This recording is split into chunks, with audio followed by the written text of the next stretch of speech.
México es un país maravilloso que se destaca por su cordialidad y alegría, sonrisas cálidas y corazones aún más cálidos. Los mexicanos son conocidos por su generosidad, pero también por su valentía. Y si alguien todavía lo duda, los invitamos a que conozcan esta historia.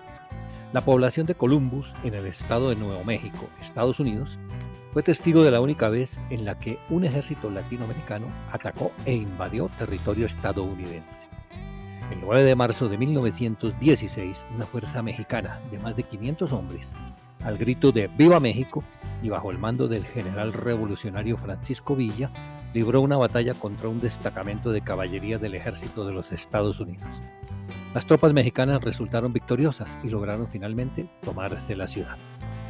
Según el famoso historiador mexicano Luis Arturo Salmerón, la razón por la que Villa decidió invadir Columbus fue el convencimiento de que existía un pacto entre el gobierno del país del norte y el gobernante de México, Venustiano Carranza.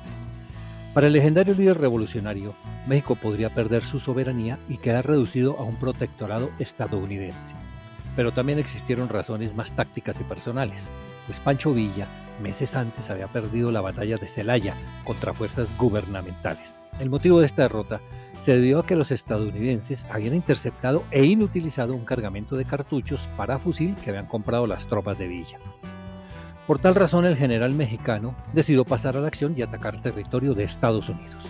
Los norteamericanos, como respuesta, enviaron una expedición de represalia compuesta por 10,000 hombres al mando del general John J. Pershing, el mismo general que un año después comandaría las fuerzas norteamericanas en la Primera Guerra Mundial.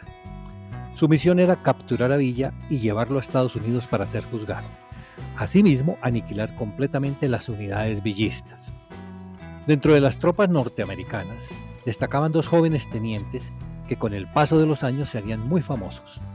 Uno de ellos se llama George Patton, reconocido general de la Segunda Guerra Mundial que participó en las campañas del norte de África, Italia y Francia.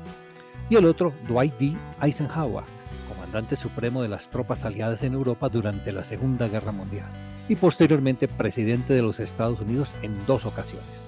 La expedición de Pershing resultó un fracaso militar y político para los Estados Unidos. No pudieron capturar a Villa ni sus fuerzas fueron destruidas. En cambio, la sociedad mexicana respondió de manera hostil a la presencia de tropas norteamericanas en el territorio patrio. Finalmente, los estadounidenses abandonaron México 11 meses después de haber iniciado su intervención, sin haber conseguido sus objetivos.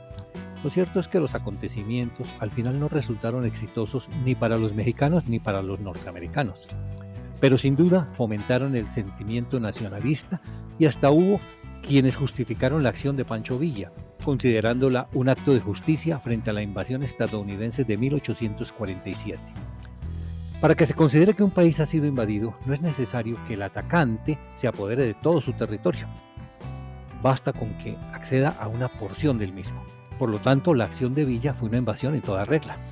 Así es que ciertamente, en Columbus se presentó una invasión al territorio de Estados Unidos y una batalla en su suelo que ganaron los mexicanos. Gracias por haber visto este video de las series de Maus Barra.